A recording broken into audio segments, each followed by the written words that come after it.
आपल्या मिळवायला गेला का मिळवायला मिळवायला तुम्हाला दोष करी बसतो आणि मिळवायला मिळालंय ते म्हणा तुझं आधी येते अरे तू कशाला आलाय मला तुम्हाला पाहिजे तसं भजन करी बसलं आणि देव की आले आता हे पुढचे अभ्यास सगळे करताय देव केवळ आले आता देव कसे आले कुठून आले पुढच्या अभ्यास सगळी करणार नाही लक्ष्मण येणार लक्ष्मण राम येणार त्यांना झोपडी दिसणार झोपडी दिसली रामाला चक्कर येणार रामाला चक्कर आली की लक्ष्मण वारा घालणार भावाची फिरू घालणार पुढच्या अभ्यास पुढच्या पण या अभ्यास सांगितलं भक्तानं हात मारले देव हजर झाला इंद्रलिकावर विठ्ठल श्री ज्ञानदेव तुकाराम प्रभु रामचंद्र भगवान की जय बोल हनुमान महाराज की जय श्री गणेशाय महाश्री सद्गुरु रामचंद्राभ्यां नमः जटायूचे निज पोटी अंती श्रीराम देखावा दृष्टी देह पडता सोय सृष्टी आला बेटी निज भक्ता आला बेटी निज भक्ता भक्ताची या तनुग्यागी परिचर्या करी अरे भक्तांना आठव करा द्रौपदीनं बराच प्रयत्न केला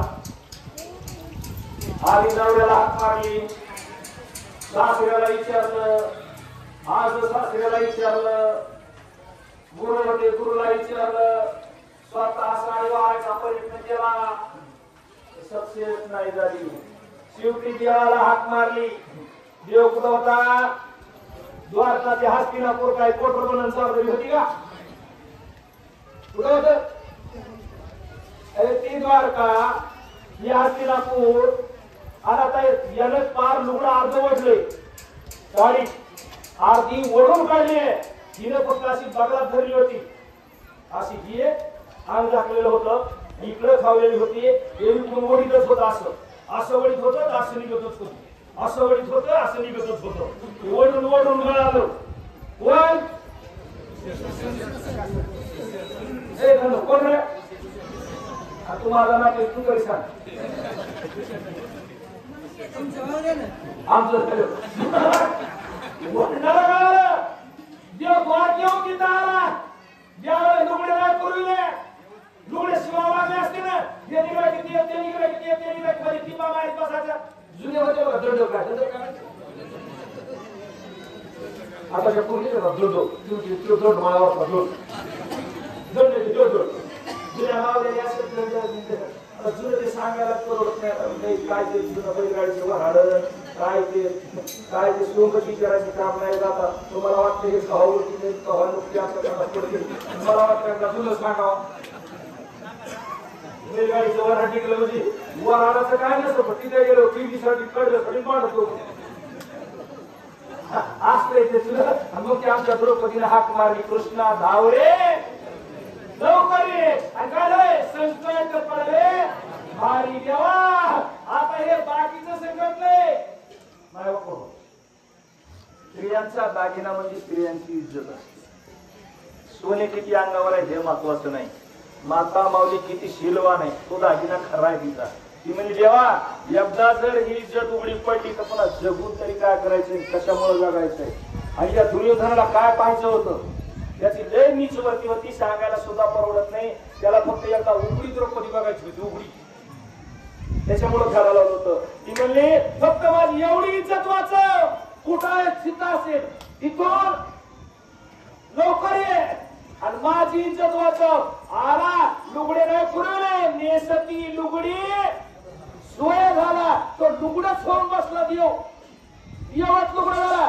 की वडणारा कठाळ वडतय आणि वडणाराच्या टकुऱ्याच्या वर ढीक लुगड्याचा वडणाराच्या डोक्याच्या वर घेतल्या साड्यातच गुंडाळ कोण दुशासन तरी लुगड्यात फिटच ना ते म्हणला काय ते स्त्रियांचे चित्त नकळे स्त्रियांचे गोळी बघा महाभारतामध्ये पांडव प्रतापामध्ये याला घ्या नकळे स्त्रियांचे चित्त नकळे कर्म बळवंत नकळे ब्रह्म लिखित होत जात ललाटीचे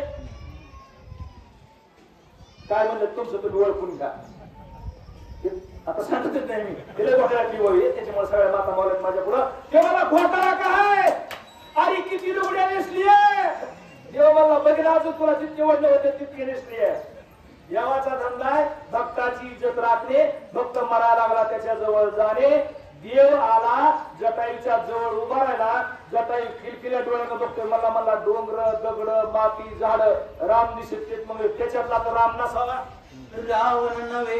रावण नवे माझा वैरी तो तव परमार्थ साह्यकारी श्रीराम भेटविला चराचरी सुख सागरी सुखी केले. कसं होतंय माणसाला उपकार मानायची वृत्ती ठेवायला पाहिजे. एखाद्यानं जर थोबाडीत मारलं आपण चांगल्या मार्गाला लागलो तर तो आपला गुरुच आहे समजायचं. एखाद्या दारू पेताडाला जर 2 मुस्काडून मारले ते म्हणलं आजपासून त्याचीच नाही मारणारा दुश्मन नाही मारणारा गुरु आहे. बघा आमच्या तुळशीदासला बायकोने सांगितले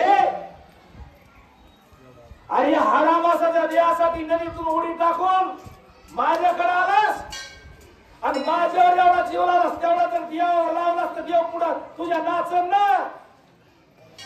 तुळशीदासाची गुरु बायको आहे. तुळशीदासाची गुरु कोण आहे बायको आहे. कवी कालिदासाची गुरु सुद्धा बायकोच आहे.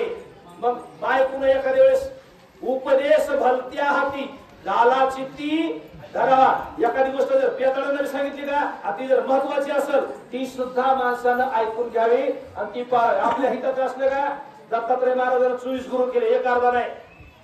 चिमणी गुरु वेशा गुरु दत्तात्रय महाराज त्याच्यामध्ये वेशा सुद्धा पृथ्वी आहे विसरण आहे गैरशासन आहे सगळे आहे तितकं मला सांगायची गरज नाही. पण आमच्या त्या जटायू गिधाडाला वाटलं राजा रावण दुश्मन आहे का आहे म्हणलं का नाही म्हणले नाही का राजा रावणानं जर मला मारलं नसतं तर मला जिकडं तिकडे राम दिसला नसता म्हणजे मला मारणाराचा सुद्धा उपकारच आहे असं याला म्हणायचं कर्तोपकारी. उपकार मानणारा आपण मानणारे नाहीत आपण कृतज्ञ नाहीत. आपल्यावर उपकार केला की आपण उपकाराची परतफेड अपकारानं करतो आणि मग ते आपल्या आपण फेड बघितो. निज भक्ताचे मनोगत पुरवी जाणे श्री रघुनाथ जटायू जन्म मरणातीत आनंदभरित सुखी गेला. जन्म नाही मरण नाही हा रामानं सुखी केला पण रामाकडे कुणा ढकलला ज्याने ढकलला त्याचे खरे उपकार आहेत. ढकलला कोण रावणानं. दुर्जन सुद्धा एखाद्या वेळेस चांगलं काम करतो आणि माणसानं आधी जो आपली निंदा करतो का त्याला नमस्कार करायचा. ही संस्कृती लोक सांगा दुर्जन प्रथम वंदे सज्जन तदनंतरम. दुर्जन प्रथम वंदे सज्जन तदनंतरम. त्याच्या पुढचं नाही आवडे कूट प्रक्षालनात पूर्व मुख तदनंतरम. सकाळी सकाळी उठल्यावर आपण काय होतो आधी वळीत संस्कृत मध्ये माझ्या पदार्थ नाही तसं आधी वाईट म्हणून त्याला म्हणते रामकृष्ण अरे तेव्हा भेट करा सकाळी सकाळी त्याला तसं म्हणतो आपण पहिला नमस्कार तेव्हाच करा आणि पुन्हा साधुला करा तर जमतंय नाहीतर एका जनार्दना शरणा जटायू चरणेवधी रावणा पुनरपितो सीता हरणा करीला आपणा ते ऐका. काय कसे काही लोक वरतीचे असतात बघा कुणाचं मरू नाही तर कुणाचं काय बी हो. आपलं भागलं म्हणजे झालं आपलं भागलं म्हणजे विषय संपला. कुणाचं तिकडे कसं का वाटोळ व्हायना. राजा रावणाला थोडीफार दया यायला पाहिजे होती. हे गिधाड एका दुसऱ्याच्या परक्याच्या स्त्रीमुळे स्वतःचा प्राण घेऊन मेलंय. कमीत कमी ह्याची माती पिती करून तरी कुठंतरी मेलं नव्हतं पण त्याला समजायला पाहिजे ना याचा काहीतरी स्त्री आधी करायला पाहिजे. याला वाटलं आता समजा एखादं कुत्रे कुत्र्यानं दुर्डीतली भाकर उचलली आणि ते म्हणजे का कवाशिक मालक येतोय कडे आणि पुन्हा मी भाकरी घेऊन पळून जाईन असं म्हणे भागण्यावाले की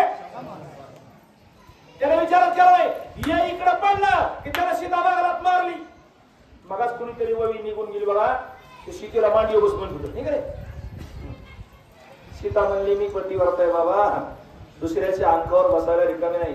ते दुर्योधन मी मंदोदरीला म्हणलं होतं, मंदोदरी आपले काय त्या द्रौपदीला दुर्योधन काय म्हणले, तुला जिंकलाय, तुझ्या नवऱ्याला जिंकलाय, सगळं जिंकलाय, बस बरे एकदा माझ्या मांडीवर. ती म्हणली तुझ्या मांडी फोडून तुझ्या मांडीतल्या रक्तानं यांनी घातल्याशिवाय तर तुझ्या तोंडाकडे बघा नाही. तिला म्हणायचं पतिव्रता. शेवटी भीमानं त्याची मांडी फोडली. मांडी फोडल्या होत्या, मांडीतलं रक्त घेतलं, भरलेल्या हातानं कुठवर गेलं ते द्रौपदी बसवर गेलं. द्रौपदीला म्हणलं कुठं येते. एक जणाची छाती फोडली, छातीतलं रक्त. आता हे माळकरी का आज्याच्या घरी देव आहे बघा, किती घोटाळा येऊ. द्वारकेचा राणा वगैरे आणि दुःशासनाचं रक्त कोण प्याला, दुःशासनाचं रक्त भीम प्याला, गट गट प्याला एक वंजळ भरून. माझ्या पत्रात नाही, ग्रंथ वाचून बघा. का प्याला, त्याने अन्याय तेवढा केला होता, त्याचं रक्त प्याल्याशिवाय समाधान झालं नाही. एक वंजळ भीम रक्त प्याला, एक वंजळ रक्त हातात घेतलं, द्रौपदीच्या तिथं त्या शिबिरावर गेला. द्रौपदीला म्हणला कुठे, ती म्हणली इथंच आहे. इकडे म्हणली का, दुःशासन मारला, रक्त घेऊन आलाय. मोकळे केस होते. किती वर्ष, 11 वर्ष. राजन मामाला सांगितलं. अरे काय पावली काय पण माणसाला काही माणूस खारबात मध्ये ना, ते माणूस काय तरी असं तरी पाहिजे. अहो हे तर माणूस जा द्या विषय सोडून द्या. तुला काही इज्जत नाही का रे, कसलं मी सोडून द्या का. त्या पांचालीनं द्रौपदीनं 13.5 वर्ष कसलीच येणी घातली नाही, कसलं डोकं विचारलं नाही, कसलं तेल लावलं नाही. एक तर तेल लावीन तर दुःशासनाचं दुर्योधनाचं रक्तात, आणि त्यांच्या रक्तालाच येणी घालेन. बापाच्या इथे गेले 13 वर्ष संपल्यावर बाप माय म्हणली, माय तुला एकदा नाहू घालते चांगलं. ती म्हणली तुझं तू नात बस, मला तसं राहायचं नाही. त्याला म्हणते भक्तायशे जाना जे देही उदास. आमच्या वाजाल्या तर आम्ही पार जती करावंच होतो. लय मोठा आहे. आणि मग काय सांगत होतो,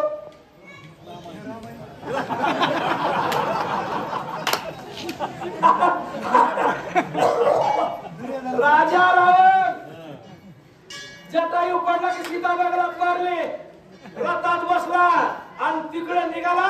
तेवढ्यात आद्या संपला.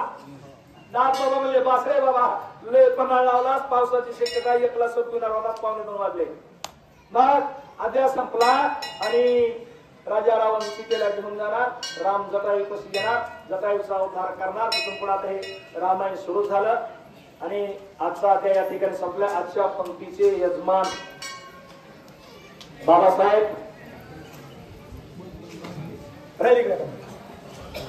बाबासाहेब बनशी भांगे पिंपळा. एक कारखान्याला लोक